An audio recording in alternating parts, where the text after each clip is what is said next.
Hello, everyone, and welcome back to Tipoff 2025-2026. We're on Poniewasz, Newcastle News Sports Editor, joined by Larry Kelly, member of the Luxembourg, Garbutt, Kelly & George Law Firm, an assistant baseball coach for Penn State Shenango, former varsity baseball coach at Shenango High School, WPIAL championship winning baseball coach. He'll let you know that if you don't already know it.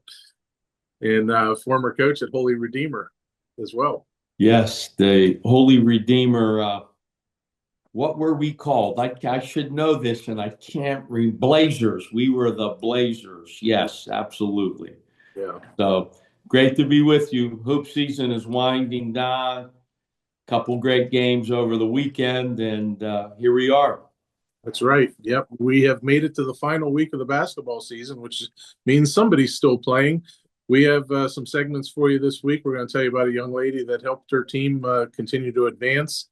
Larry will talk to you about the Red Hurricane Minute in the next segment, and then we will preview somewhat of a PIAA championship game. And first off, we have Athlete of the Week. It is Neshannock High point guard, 5'3" junior, Sophia Bonner. She had 8 points in a 60-53 win over Penn's Manor. That was in the second round of the PIAA Class 2A playoffs. On Friday of last week, Bonner had the task of shutting down Kennedy Catholic's Bella Magistro, who's going NCAA Division II level. I believe Gannon, if I'm not mistaken. That game was 61-56 in favor of Neshannock, and in that game, she also had 8 points. So pretty consistent week for Sophia Bonner, and she played a big role, and it wasn't just defined by the points that she scored. Well, I think this is Michael Bonner's daughter. Yep. He's a tough guy, so it doesn't surprise me that she's a tough guy. Michael was a pretty good athlete in his day, but probably more importantly than the 2 8-point games that she had in the quarters and semifinals was the 15 she had last night, in the Western Final against Bishop McCourt. I don't think she's been a big scorer all year, but when they needed her most last night, because a couple of the Lancers were in foul trouble, including, I believe, Peyton. She was strong. She came up big, put up 15 points. Her and Lily Kane, 15 apiece in a Western Final. Pretty impressive. It's a pretty impressive week. Point guards don't always score a lot of points. They don't. But when they need to put up buckets, and they do it in the Western Final, you become somewhat of a legend, Ronnie. Mm-hmm. And as I said, I think Peyton Newman was in foul trouble yesterday. That's been the Neshannock's go-to during this entire run. And they needed somebody to step up. And yes, it was Sophia Bonner and Lily Kane last night. Sophia Bonner really, really worthy of Athlete of the Week. Yep, absolutely. The 2 games were from last week. Those count in the process of Athlete of the Week. The game you're talking about was last night. And point guards, as you mentioned, as far as scoring, their job mainly is facilitate on the offensive end. And point guards are usually expected to be really good free throw shooters. In the game from Monday night, 5 of 6, not too bad. 5 of 6, right. And Neshannock in that Western Final was 19 for 27. They shoot the ball well from the foul line. They really do. And, you always want to shoot, close to 70%. And 19 for 27, that's pretty darn close to 70%. So they did what they had to do. And the Lancers are going back to the state championship game again. And I believe this is the 3rd time in 6 years for Coach Gabrowski. I can't even say it. Coach G, we'll call her. It's the 3rd time in 6 years, I believe. Coach, I have nothing to do with this. I don't know what's wrong with me tonight. I don't know what's wrong with me. But unbelievable. I mean, she picked up her 800th win along the way, and now is going to the state championship. Really special. Mm-hmm. Right. So that is Sophia Bonner. She is our athlete of the week. A 5'3" junior guard is in for her performances. 8 points in 2 games last week. The 60-53 win over Penns Manor, and the 61-56 win over Kennedy Catholic, where she not only played the role of a scorer, but she helped keep Bella Magestro at bay on the other end of the court with her defense. And like Luann Grabowski said in her quotes for athlete of the week, she mentioned, she's coming back next year. It's great to have her for one more year. And she, as she said, quote, we're going to be pretty good next year too. Oh, absolutely. They are. Yes, they are. Say Coach Luann's name again. Luann Grabowski. I'm sorry, Luann. I've only known you for 50 years. I apologize. I can't get it out. Grabowski. There it is. There it is. But my hat's off to her again. What a fabulous. We got some good coaches in Lawrence County. Yes, we do. She might be the best. She's unbelievable. And it stretches not just in Lawrence County. It stretches wide range of area. She's that good. Yeah, well, she was at Aliquippa. I know she was at Newcastle, and she's been in Neshannock probably for the last close to 20 years. It's been a long time. So congratulations to the Lancers, Sophia Bonner, her dad, Michael Bonner, who I'm sure is smiling ear to ear. Man, what a great day to be a Lancer. Let me tell you something. And I like their chances. You get to the state championship game, as long as you're not playing one of those ringer teams. Of course, they beat one on the way there. Maybe they beat 2, but I like their chances. That is our athlete of the week, Sophia Bonner. Come on back. Larry's going to tell you all about the end of the season for the Newcastle High boys basketball team in the Red Hurricane Minute. We will do that next here on Tip-Off. Sophia Bonner from Neshannock High School. Sophia is our athlete of the week. She had a good week last week in a state run for the postseason. 7 points against Penns Manor in a 60-53 victory at Armstrong. Obviously, talk about that game first. Well, I feel like we were slow a little bit at first. I think we should have won by more, but we still stuck together and fought through it. I think it was good. Quarterfinals, you beat Kennedy Catholic. You had a tall task in guarding Bella Magestro, obviously, and got Coach G 800 wins. Talk about that game. That game was, I feel like we really wanted it, and they're a really good team. We knew who we had to beat, and it just felt really good. It's a good win. What's it like getting Coach G 800 wins, obviously? Yeah. Well, we knew. We said we weren't going down at $7.99. That wasn't going to happen. But, yeah, we just played for each other, and it was all heart. All right. We all know there's an advantage to being the home team, to playing at home. And at LGKG, we have been your home team for personal injury cases involving automobile accidents and workers' compensation claims for over 90 years. At LGKG, over 10,000 clients have trusted us to represent them. We know how to present your case to a Western Pennsylvania jury. We know what makes them tick. We know how to win.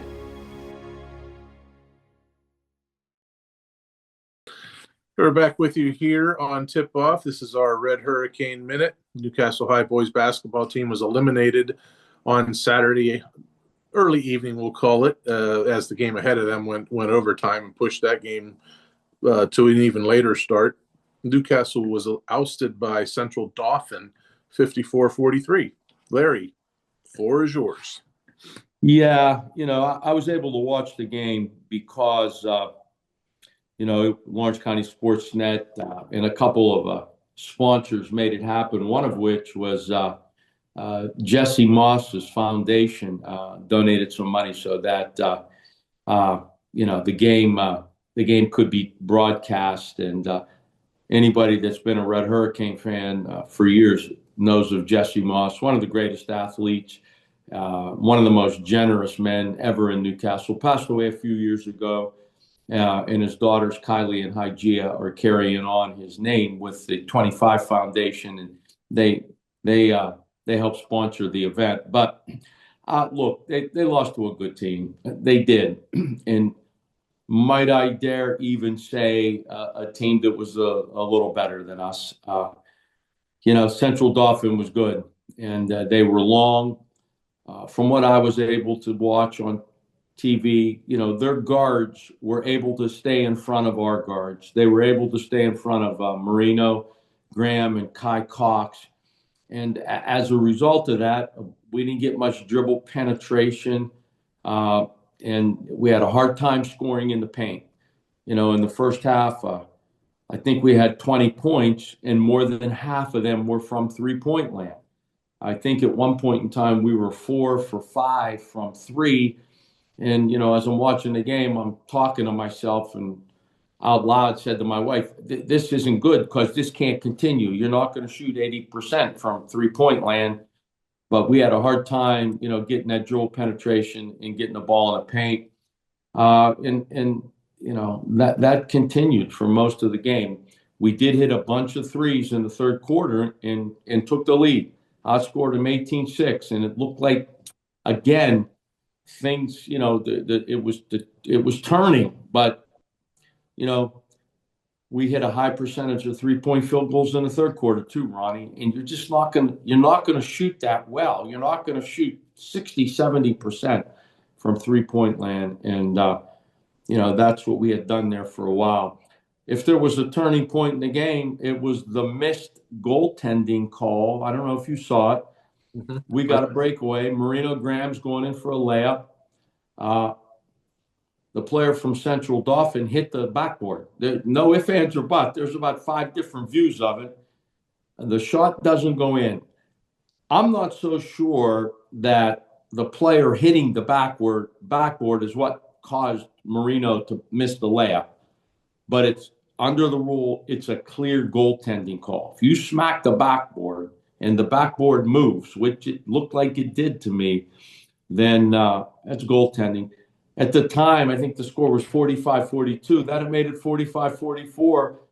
They got the rebound, and 2 passes later, they make a bucket, and it becomes a 2-possession game. So, Newcastle had a great year, 25-3, buddy.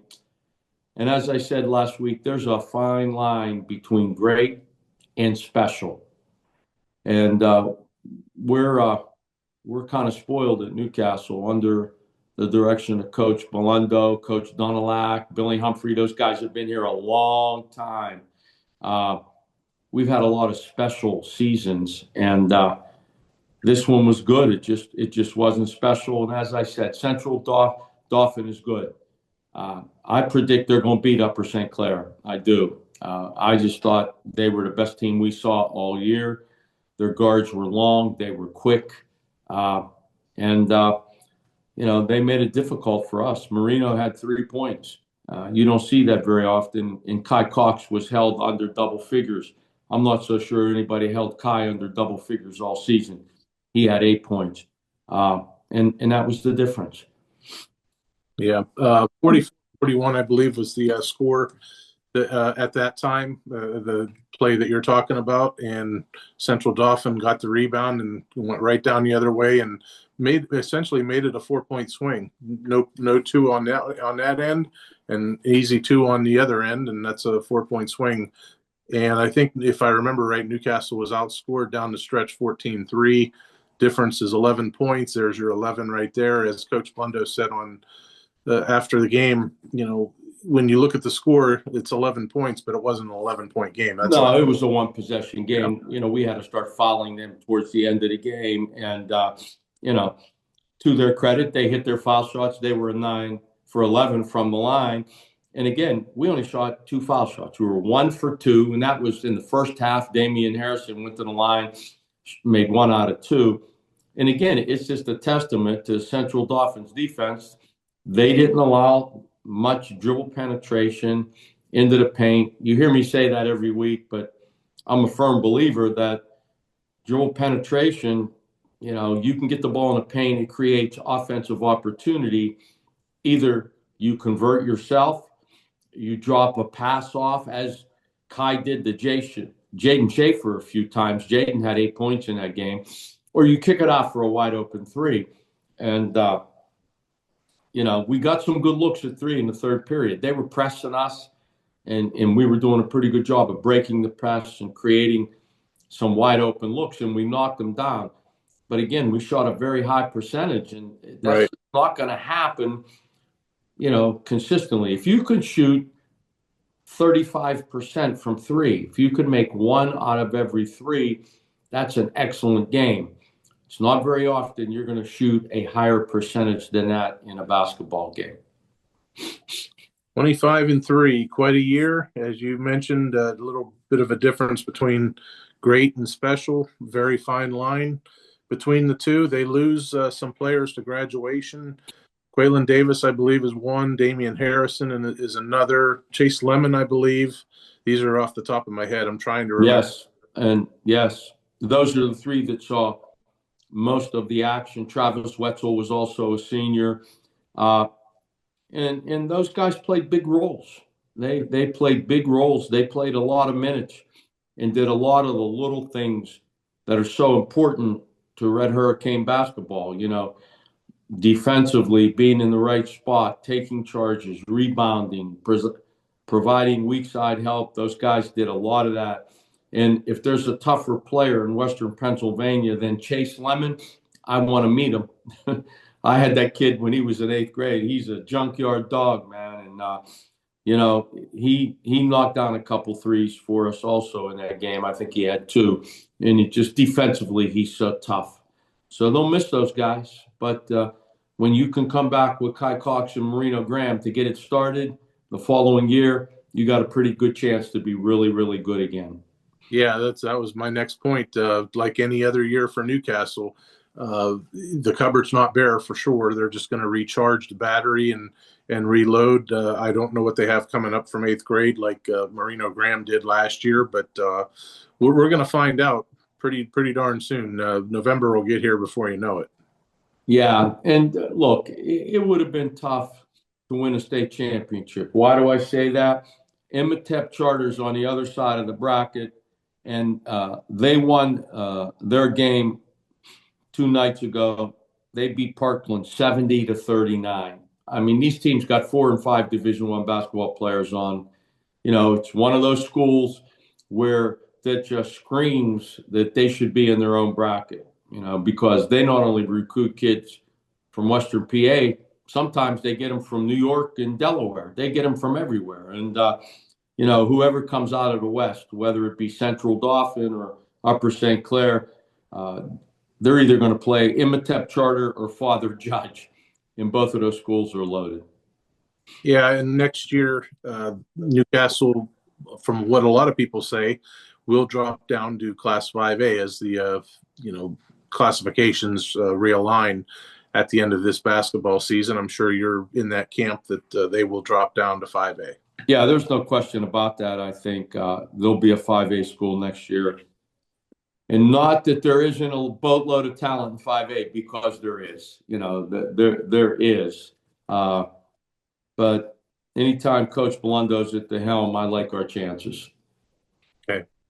Red Hurricane Minute is brought to you by Larry Kelly and our friends at LGKG. And they finished, Newcastle does, at 25-3.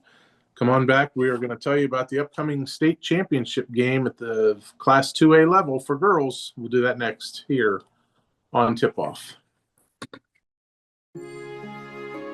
We all know there's an advantage to playing at home, to being the home team. At LGKG, we've been your home team personal injury attorneys for auto accident and workers' compensation cases for over 90 years. We know what works and how to win. We have all the credentials. At LGKG, we don't take every case. We handpick our clients so that we can give you the attention you deserve.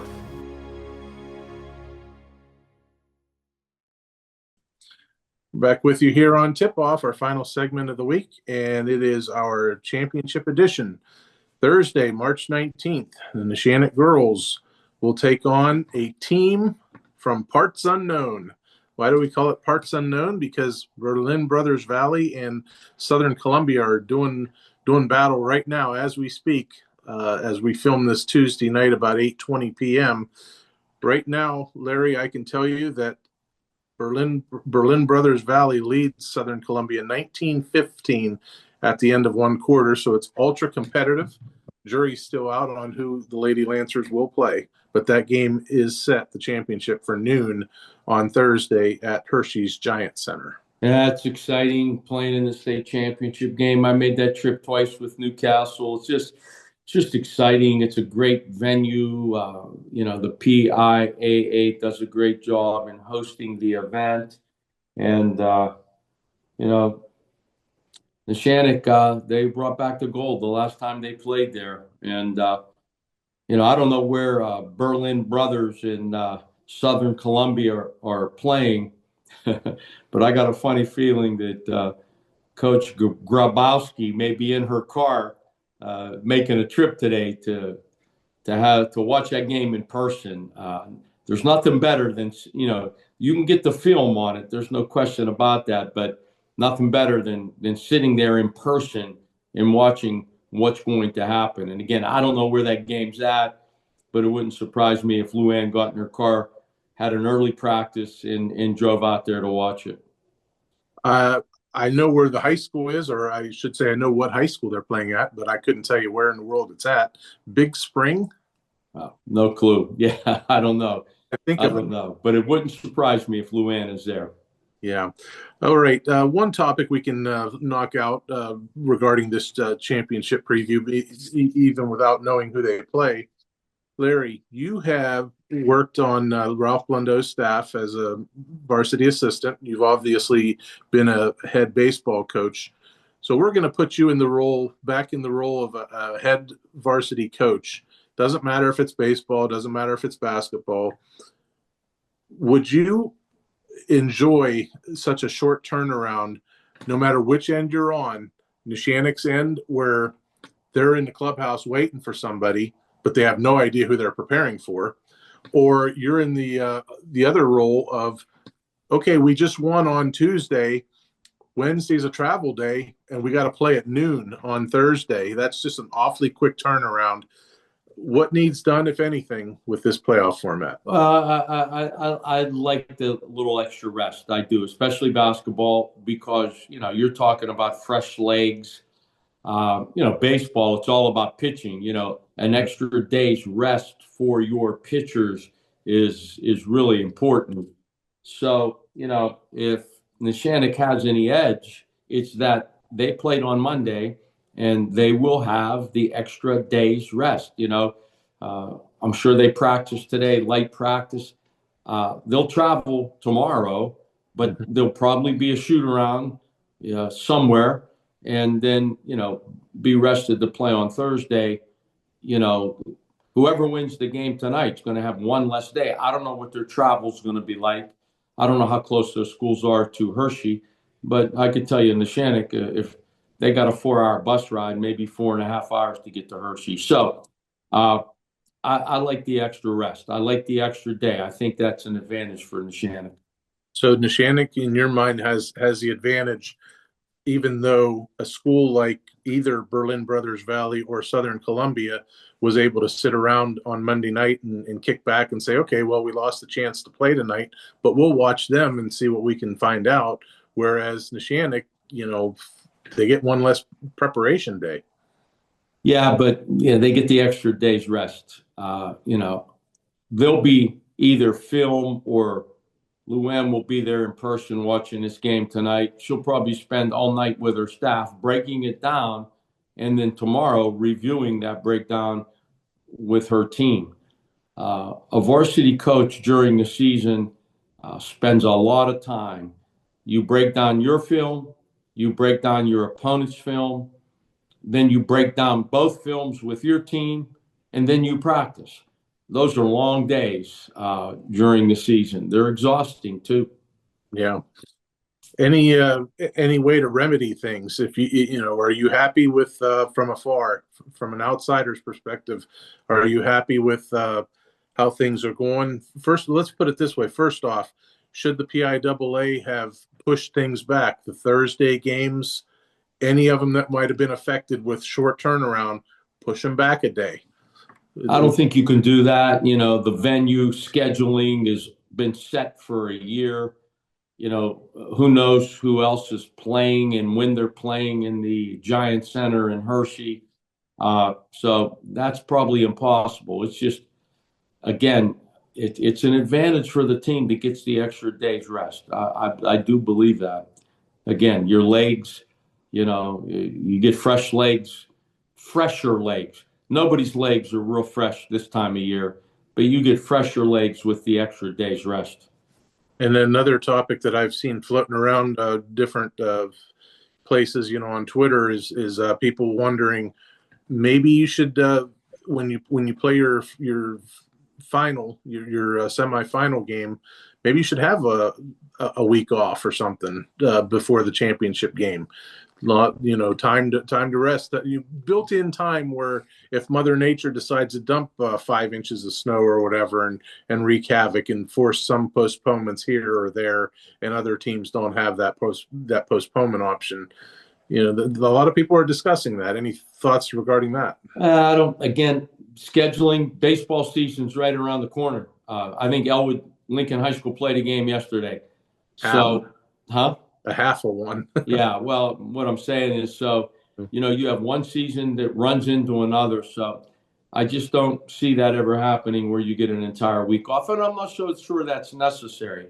High school basketball is Monday, Thursday, or Tuesday, Friday when you're talking about the boys and the girls. You always have those 2 days rest. Monday, Thursday, you're off Tuesday, Wednesday. Tuesday, Friday, you're off Wednesday, Thursday. But whoever wins the Berlin Brothers Southern Columbia game is going to have 1 day's rest. And again, it's going to have I don't know that it'll be a major effect, but if I have my druthers, I want normal rest. Okay, we're going to try this one more time, Larry. Luann Grabowski, the girls basketball coach, is 801 and 333. Put that into words, if you would. Special. But there's a reason she hasn't had that success.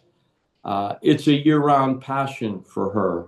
I told you, these Neshannock girls will be on her AAU team, and they'll probably play 20, maybe 30 games in the summer. And then she coaches the junior high team. There aren't many varsity coaches that coach the 7th and 8th grade women's team in the fall. But she does, and she does it to make sure that everything that she's teaching at the varsity level is taught at the junior high level on a consistent basis. And then, of course, she starts with the varsity and continues as it has been in the past several years, really through the end of March. That's my guess is I know she goes to Florida after the season's over. Maybe for 2 months, April and May, but we're talking about 10 months of the year. She's all about Neshannock basketball, and they've had a lot of good players.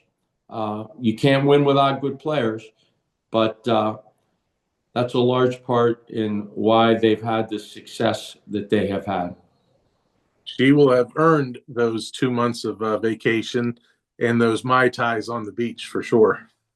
It's exhausting. I remember when we went to the state final at Neshannock High School, me and Ralph were talking about it, especially as the head coach. You're exhausted by the time it's over, and it needs to be over because emotionally, mentally, physically, you're exhausted.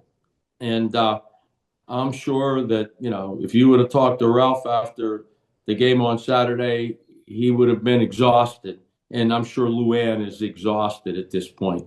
It is, having gone through it myself as a head coach. I've done it as an assistant.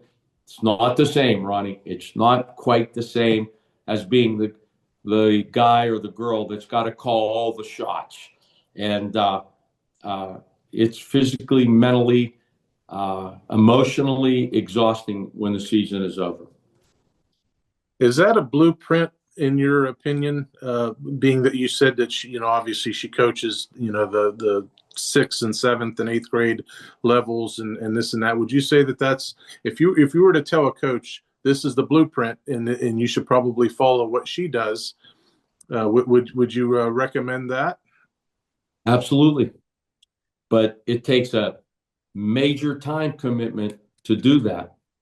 But as I like to tell my players, how good do you want to be? You know, how good do you want to be? And you know, she pays the price and spends the time. It's a passion. Yeah, no doubt about it. She has probably forgotten more about basketball than either one of us will probably ever learn or know. Me particularly. You're a former basketball coach, certainly, but she is just so knowledgeable about basketball. She's the gold standard in the coaching profession. That's all I could say. The gold standard. That's the highest standard you can get. I tip my hat to Luann. We've known each other for 50 years. And yeah, Coach Grabowski. There you go. Is the gold standard. And Luann, if you're watching, I don't know why I butchered your name. I'm an old guy. You got to give me a pass once in a while. Well, she'll excuse you. You probably had one too many rum and cokes before you came on. Nah, no rum and cokes, but a long day at work. There you go. All right. Well, Larry, any other thoughts on the championship game that's coming up? I can, if you want to ramble a little bit, you're good for that. I can see if we got. It'll be exciting. I'm sure Neshannock will take an entourage to the game. They're always well represented. I'm sure the girls are excited. They know what it takes to win a state championship. They've done it, and it's not easy. It's just really, it's a tough sled, and a few things got to go your way.